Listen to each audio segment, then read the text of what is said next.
रामनगर के Corbett national park में बने रेस्क्यू सेंटर में 5 बाघ और 3 लेपर्ड्स का इलाज चल रहा है, मगर हैरानी वाली बात यह है कि अभी तक इस रेस्क्यू सेंटर की सैद्धांतिक मंजूरी नहीं मिली है। इस रेस्क्यू सेंटर की पीएम मोदी की घोषणा के बाद इसे बनाया गया है और अधिकारियों का यह कहना है कि इसके संचालन के लिए अभी भी परमिशन का इंतजार किया जा रहा है। लेकिन हैरानी की बात यह है कि बगैर परमिशन के ही रेस्क्यू सेंटर में जानवरों का इलाज चल रहा है। देखिए, इसका इन प्रिंसिपल अप्रूवल आने के बाद ही इसमें कार्य प्रारंभ हुआ था और अभी कतिपय संशोधन इसमें के क्रम में एक प्रस्ताव ऑलरेडी सीजेडए को प्रस्तुत किया जा चुका है, जिसके क्रम में कार्रवाई अपेक्षित है। देखिए, इसका इन प्रिंसिपल अप्रूवल आने के बाद ही इसमें कार्य प्रारंभ हुआ था और अभी कतिपय संशोधन इसमें के क्रम में एक प्रस्ताव ऑलरेडी। वहीं गोपेश्वर के पटियालधार स्थित चीड़ के जंगलों में आग लग गई। आग की सूचना पर सैनिक फायर ब्रिगेड की टीम मौके पर पहुंची और कड़ी मशक्कत के बाद आग पर काबू कर लिया गया है, मगर आग लगने से कई हेक्टेयर जंगल खाक हो गए हैं। और ये तस्वीरें भी आप देखिए किस तरीके से फायर सीजन की शुरुआत हो गई है और इससे अब जो जंगल है वो सुलग रहे हैं। जंगल में आग लगने का सिलसिला शुरू हो गया है। उत्तराखंड से जंगल में आग लगने की तस्वीरें आपको दिखाते हैं, जहां चमोली और कर्णप्रयाग में जंगल में आग लग गई है। बद्रीनाथ वन प्रभाग के नंदप्रयाग रेंज के जंगलों में आग की तस्वीरें आप देख रहे हैं और दूसरी तस्वीर है गोपेश्वर की जंगलों की। तो चमोली और कर्णप्रयाग की ये तस्वीरें आप देखिए। फायर सीजन की शुरुआत हो गई है, जिससे अब उत्तराखंड के जो जंगल है वो ददक रहे हैं। हर संभव कोशिश की जा रही है कि किसी भी तरीके से इस आग पर काबू पाया जाए। और आप तस्वीरों में देख भी सकते हैं, जो स्थानीय लोग हैं वो भी इस आग पर काबू पाते हुए नजर आ रहे हैं। हालांकि कई जगह जो फायर ब्रिगेड है उन्होंने इस आग पर काबू पा लिया है।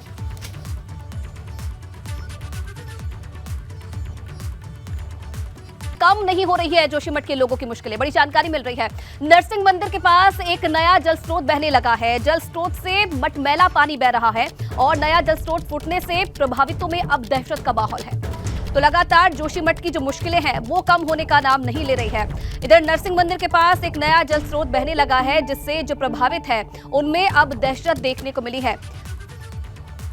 एक तरफ तो लगातार जो दरारें हैं वो बढ़ती जा रही है, जो कि लोगों की जो परेशानी है उसे बढ़ा रहा है, तो दूसरी तरफ अब नरसिंह मंदिर के पास ये नया जल स्रोत बहने लगा है। और अजीत सिंह राठी ब्यूरो चीफ हमारे साथ जुड़ रहे हैं। अजीत जी, क्या जानकारी मिल रही है जो ये नया जल स्रोत अभी मिला है नरसिंह मंदिर के पास में, इसके बारे में?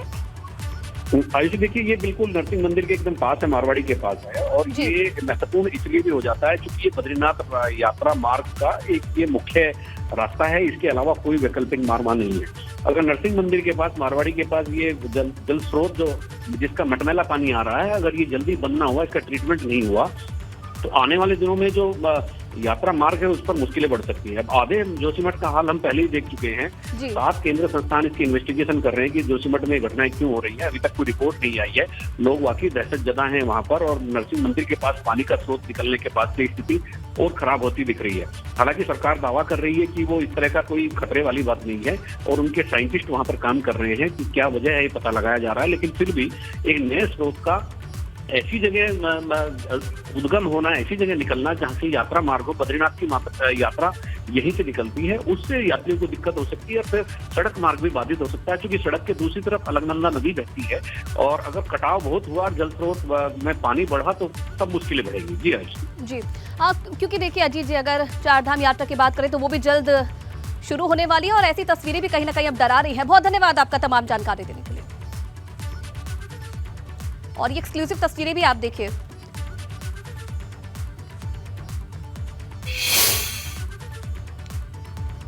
चलिए आगे बढ़ेंगे तो सैनिक कल्याण मंत्री गणेश जोशी का पंतनगर दौरे पर पहुंचे थे। इस दौरान उनका एक हैरान करने वाला वीडियो सामने आया है। गणेश जोशी पंतनगर विश्वविद्यालय के कुलपति के साथ उस समय की बात साझा कर रहे थे जिस समय गणेश जोशी देहरादून की जेल में बंद थे। गणेश जोशी ये कह रहे थे कि जब वो जेल में बंद थे उनकी वहां पर कितनी मौज थी। जेल में रहते हुए भी कई तरह की सब्जियां खाने को उनको मिलती थी, तो वहीं सेवा करने के लिए सेवादार भी मिले हुए थे। तो चलिए आपको ये पूरी बातचीत सुनवाते हैं। सर, आपकी तो सेहत यहाँ की बढ़िया बनी होगी, तो कभी लाल हुए आप? चलो चलो पीछे। पहले इससे ज्यादा लाल था, अब तो प्रेशर में लाल हूँ।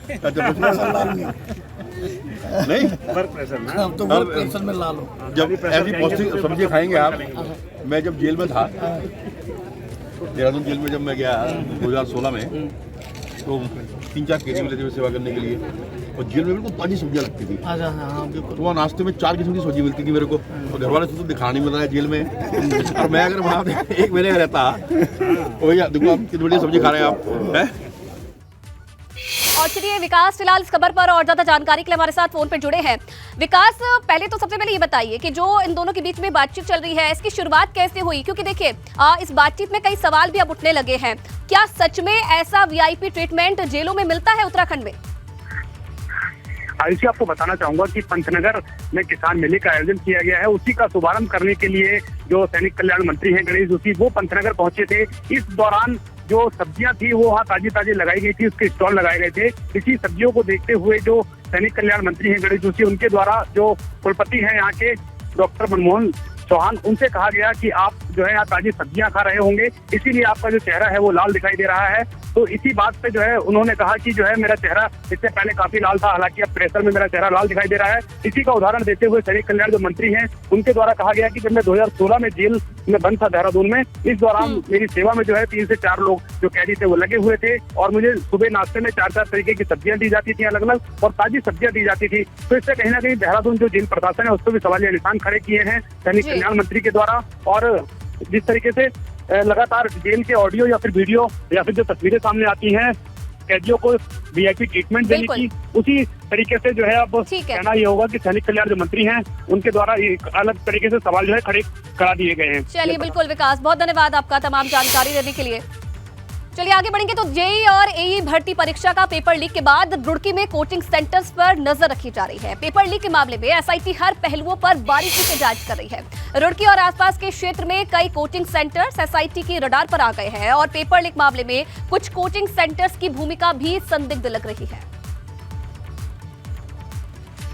जो लोग संलिप्त थे इसमें, कोचिंग संचालक था या जो भी छात्र वहाँ से अनैतिक रूप से जो परीक्षाओं के पेपर को प्राप्त करने के बाद इसमें परीक्षाओं को अपेयर किए, तो ऐसे लोग जैसे चिन्हित होंगे उन पर कार्रवाई होगी। हाँ, ऐसी नज़र जरूर ऐसे कुछ कोचिंग सेंटर्स हैं जो संदिग्ध एक्टिविटी में लगे रहते हैं। जैसी सूचना मिली है जिस पर हम अपनी जैसे साक्ष्य मिलता है या कोई ऐसी चीज़ आएगी तो उस पर जरूर कार्रवाई करेंगे। 25,000 का इनाम घोषित है, साथ ही साथ 2 लोग और फरार हैं, उनका कोर्ट से वारंट भी ले लिया गया है। आगे कुर्की की कार्रवाई के लिए हमने न्यायालय में आवेदन कर दिया है, तो जिस तरह से जैसे ही प्राप्त होगा और उस पर आगे की कार्रवाई भी हम करेंगे।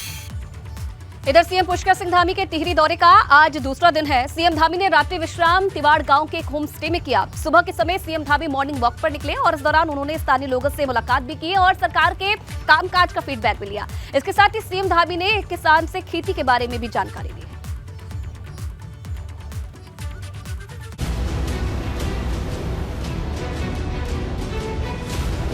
टिहरी दौरे पर पहुंचे सीएम पुष्कर सिंह धामी के दूसरे दिन के दौरे की शुरुआत मॉर्निंग वॉक से हुई। मुख्यमंत्री पुष्कर सिंह धामी टिहरी की आबोहवा के आनंद लेने के लिए सुबह ही सैर पर निकले। इस दौरान मुख्यमंत्री धामी लोगों से मिले और सरकार के कामकाज का फीडबैक लिया। मुख्यमंत्री धामी ने इस दौरान लोगों की समस्याओं के बारे में भी जाना।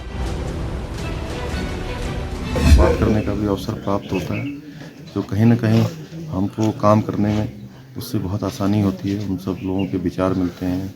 एक आम आदमी, सामान्य आदमी से जो चीज़ें प्राप्त होती हैं वो कहीं ना कहीं मैं समझता हूँ कि समाज के जो अंतिम छोर हैं उन छोरों की आवाज़ है। इसके बाद सीएम धामी एक किसान के पास पहुंचे और किसान से खेती में आ रही समस्याओं पर बात की। इसके साथ ही सीएम धामी खुद खेत में काम करने लगे। मुख्यमंत्री धामी पहाड़ पर खेतीबाड़ी से आने वाली चुनौतियों को अच्छी तरह से समझते हैं, इसलिए वो समय समय पर किसानों के बीच पहुंचकर उनकी समस्याएं सुनते हैं। मुख्यमंत्री धामी ने खेत में ट्रैक्टर चलाकर खेत की जुताई की।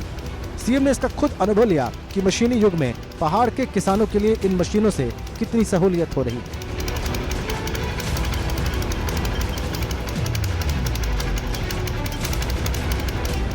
मुख्यमंत्री धामी ने तिवाड़ गांव में रात्रि विश्राम के दौरान चौपाल भी लगाई। मुख्यमंत्री ने होम स्टे संचालकों, होटल और बोटिंग व्यवसायियों से उनकी समस्याएं सुनी।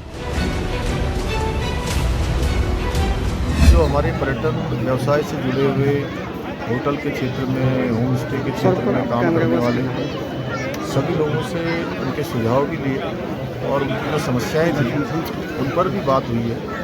और जो आगे कैसे बहुत सारी जो परेशानियां, चुनौतियां हैं उन पर सरकार और ये सामाजिक संगठनों के लोग मिलकर जो है एक साथ काम करेंगे।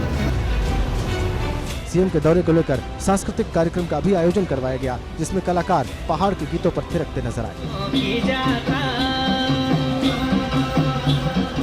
एबीपी गंगा के लिए टिहरी से अंकित मित्तल की रिपोर्ट। तो भाजपा संगठन के नेताओं को जल्द ही सरकार में दायित्व मिलने जा रहा है। इसके लिए सरकार और संगठन ने होमवर्क पूरा कर लिया है और उम्मीद है कि होली से पहले इसका ऐलान हो सकता है।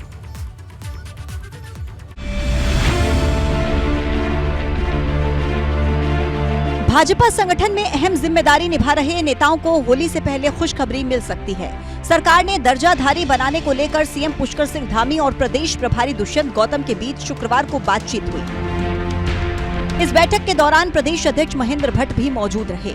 महेंद्र भट्ट का कहना है कि बहुत जल्द ही सरकार दर्जाधारियों की घोषणा कर सकती है। सूची हमने दिल्ली में अपने केंद्रीय नेतृत्व को भेज दिया और केंद्रीय नेतृत्व द्वारा कार्यकर्ताओं के संदर्भ में सब प्रकार की और चर्चा होगी और उसके बाद माननीय मुख्यमंत्री जी को वो सूची वहाँ से आएगी। तो स्वाभाविक रूप से सूची 1-2-3 चरणों में भी हो सकती है, तो जो भी होगा अपने केंद्रीय नेतृत्व उसमें तय करेगा। बताया जा रहा है कि इस बार उन नेताओं को तरजीह मिलेगी जो संगठन के लिए पूरी निष्ठा से काम कर रहे हैं। नेताओं के वरिष्ठता के साथ ही उनका पार्टी के लिए योगदान और समर्पण भी मायने रखेगा। निष्ठावान कार्यकर्ता होते हैं, लंबे समय तक संगठन को समय देने वाले कार्यकर्ता होते हैं। जो आपने उम्र का उल्लेख किया है उससे जुड़े हुए विषय भी रहते हैं। कुछ बहुत से कार्यकर्ताओं को भविष्य में नगर पालिका लड़ना है, नगर बोलना है, तो उनसे बातचीत करके उनके नाम हटाए भी जा सकते हैं। संगठन की तरफ से 80 से ज्यादा नेताओं की लिस्ट सौंपी गई है। इस सूची को लेकर सीएम धामी और प्रदेश प्रभारी दुष्यंत गौतम के बीच बातचीत भी हुई है। 80 नहीं, उससे ज्यादा है भाई। सदस्य भी बनते हैं, आयोग में सदस्य बनते हैं, सब बनते हैं। तो लगभग जो पूरी सूची लगभग 200 की भी हो सकती है, लेकिन करने कितने हैं, ये केंद्रीय नेतृत्व तय करेगा और उसी आधार पर फिर नियुक्तियां होंगी। उत्तराखंड सरकार के अलग अलग विभागों से जुड़े बोर्ड, निगमों और समितियों में दर्जाधारी बनने हैं। इनमें अध्यक्ष, उपाध्यक्ष, सदस्य, सलाहकार समेत कई पदों पर दायित्वधारी बनेंगे। शासन को मिले ब्यौरे के मुताबिक विभागों में 25 अध्यक्ष और 64 उपाध्यक्ष के पद खाली हैं। कुछ और विभागों से सूचना मिलने के बाद ये संख्या बढ़ भी सकती है। इस तरह से ये संख्या 100 के करीब बताई जाती है। त्रिवेंद्र रावत के समय 114 नेताओं को दायित्व सौंपे गए थे, मगर तीरथ रावत के प्रदेश की कमान संभालते ही इन सभी को हटा दिया गया। धामी सरकार के कार्यकाल को 1 साल पूरा होने जा रहा है, मगर अभी तक दर्जाधारियों की घोषणा नहीं हुई है। ऐसे कितने ही नेता हैं जो दर्जाधारी बनने की इच्छा लिए कतार में बैठकर इंतजार कर रहे हैं। लगता है कि इस बार उनका इंतजार खत्म होने वाला है। एबीपी गंगा के लिए देहरादून से पंकज राणा की रिपोर्ट। इधर यमुनोत्री धाम के लिए रोपवे निर्माण का रास्ता साफ हो गया है। इसके लिए पर्यटन विभाग और निजी कार्यदायी संस्था के बीच अनुबंध हुआ है। ये रोपवे बनने के बाद तीर्थयात्री महज 20 मिनट में खरसाली से यमुनोत्री पहुंच जाएंगे।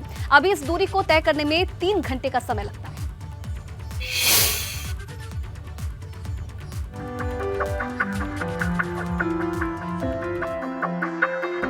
यमुनोत्री धाम की यात्रा करने वाले तीर्थ यात्रियों के लिए अच्छी खबर है। खरसाली से यमुनोत्री रोपवे को हरी झंडी मिल गई है।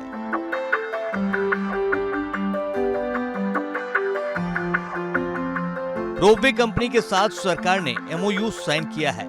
सरकार के फैसले से तीर्थ पुरोहित खुश हैं। स्वीकृति होने के कारण यहाँ के स्थानीय लोगों में काफी खुशी है और इससे जो है हमारे जो आने वाले तीर्थयात्री हैं उनको काफी सुविधाओं का लाभ होगा और उनको कहीं पर भी अव्यवस्था का वो नहीं झेलना पड़ेगा।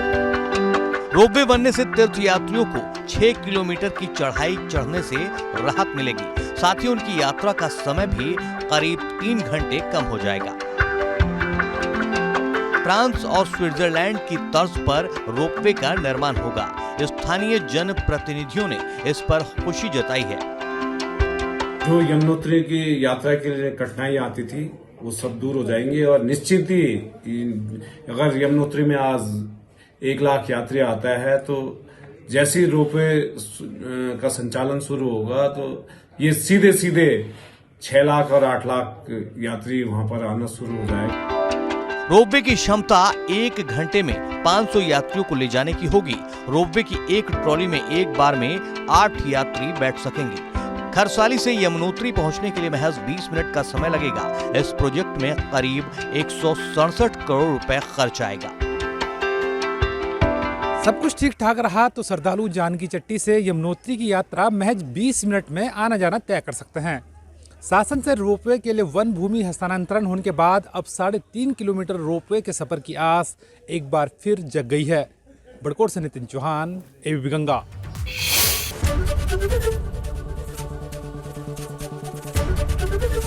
एबीपी गंगा, खबर आपकी, जुबान आपकी।